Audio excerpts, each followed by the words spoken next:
আসসালামু আলাইকুম প্রিয় শিক্ষার্থী বন্ধুরা।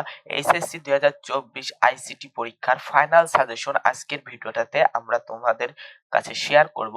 এই ভিডিওটা সম্পূর্ণ অবশ্যই দেখবা, তাহলে তোমরা বুঝতে পারবা তোমাদের আইসিটি পরীক্ষায় কি কি কোশ্চেন আসতে পারে বা কি কি এমসিকিউ আসতে পারে।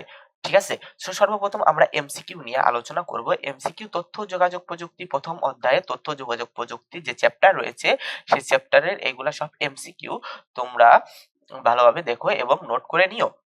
হ্যাঁ, আরেকটা বিষয়, এইখানে দেখো বোর্ড রয়েছে, যে পোস্টিক গুলা বোর্ডে পড়েছে সেই বোর্ডগুলা ভালোভাবে পড়বা, সেই বোর্ডের প্রশ্নগুলা ভালোভাবে পড়বা। অর্থাৎ 24 সালের পরীক্ষার্থী তোমরা, তাহলে 2023 সালটা বাদ দিয়ে 2022 সালের এই কোশ্চেন গুলো একটু বেশি করে দেখবা, কারণ এই কোশ্চেন গুলা আসার সম্ভাবনা সব থেকে বেশি থাকে। ঠিক আছে, এরপর দেখো দ্বিতীয় চ্যাপ্টার রয়েছে বিশ্ব গ্রামের ধারণা। এখান থেকেও অনেকগুলা টিক রয়েছে। এরপরে সবগুলা তো আর দেখানো সম্ভব না, আমরা মেন কিছু, এর ভিতর থেকে মেন কিছু টপিক গুলা আমরা দেখিয়ে যাচ্ছি এবং আমরা এই কোশ্চেনের পিডিএফ লিংকটা আমরা ফার্স্ট কমেন্ট বক্সে দিয়ে দিব, তোমরা এখান থেকে অবশ্যই ডাউনলোড করে নিবা। ঠিক আছে, দেখো এরপরের চ্যাপ্টার রয়েছে ভার্চুয়াল রিয়েলিটি। এখান থেকেও দেখো সাধারণ বহু নির্বাচনী প্রশ্ন অনেকগুলা রয়েছে এবং আমি বারবার করে বলছি বোর্ডে পড়া যে কোশ্চেন গুলা রয়েছে এগুলা একটু বেশি বেশি করে পড়বা, কারণ এগুলা আসার চান্স সব থেকে বেশি থাকে। 100%-এর ভিতরে 80%, 82% আসার সম্ভাবনা সব থেকে বেশি থাকে। ঠিক আছে, এরপরে দেখো আমাদের আরেকটা রয়েছে যেরকম কৃত্রিম বুদ্ধিমত্তা, এটা থেকে কিন্তু আসার সম্ভাবনা অনেক অনেক বেশি রয়েছে। ঠিক আছে, কৃত্রিম বুদ্ধিমত্তা তথ্য যোগাযোগ প্রথম চ্যাপ্টার, তৃতীয় চ্যাপ্টার এবং কৃত্রিম বুদ্ধিমত্তা চ্যাপ্টারটা এবং রোবোটিক্স এই চ্যাপ্টারটা। দেখো তারপরে আমরা চলে যাব, দেখো এরপরের চ্যাপ্টারটা রয়েছে ক্রিপ্টোজারি চ্যাপ্টার। এইগুলাও তোমরা খুব ভালোভাবে দেখবা, আমি একটু স্কোর করে যাচ্ছি। ঠিক আছে, তোমরা সবগুলা তো আর ধরে ধরে দেখানো সম্ভব না। ঠিক আছে, তোমরা পিডিএফটা ডাউনলোড করে নিবা, সম্পূর্ণ ভিডিওটা মনোযোগ সহকারে দেখবা। এর এমসিকিউ এর পরে বড় প্রশ্নগুলোর সাজেশন আমরা দিয়ে দেবো কোন কোন অধ্যায় থেকে কি কি আসবে। ঠিক আছে, এরপরের চ্যাপ্টারটা দেখো রয়েছে জেনেটিক ইঞ্জিনিয়ারিং, এটার থেকে আসার সম্ভাবনা কিন্তু অনেক বেশি রয়েছে। এই চ্যাপ্টারের টিক এবং প্রশ্ন তোমরা কিন্তু বড় প্রশ্নগুলা ভালোভাবে পড়বা। ঠিক আছে, আর চ্যাপ্টারের অধ্যায়ের ভিতরে মূল বইয়ের ভিতরে কিন্তু অবশ্যই পড়বা। ওকে, এরপরে দেখো চ্যাপ্টার রয়েছে ন্যানো টেকনোলজি চ্যাপ্টার, কম্পিউটার।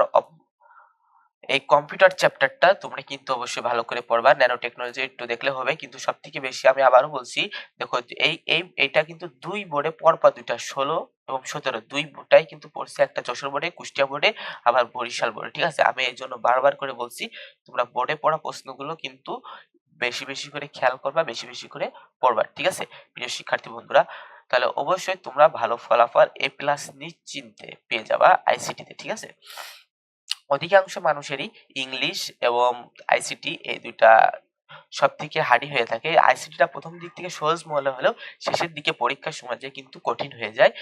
যাই হোক, তোমরা আমার এই সাজেশনটা ভালোভাবে পড়লে অবশ্যই তোমাদের পরীক্ষা অনেক সহজ এবং 100% কমন পাবা ইনশাল্লাহ। দেখো আমাদের পরের অধ্যায় রয়েছে, অধ্যায় 2 নম্বর অধ্যায়ে প্রথম টপিকটি রয়েছে ডেটা কমিউনিকেশন সিস্টেম। এই অধ্যায়টা ভালোভাবে দেখবা। তারপরে রয়েছে ব্যান্ডউইথ মেথড এবং মেথড আর মোড দুটাই ভালোভাবে পড়বা।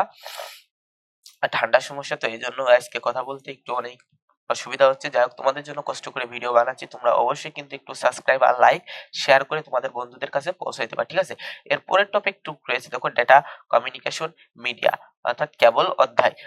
তারপরের টপিক রয়েছে দেখো ওয়্যারলেস কমিউনিকেশন এবং মোবাইল যোগাযোগ।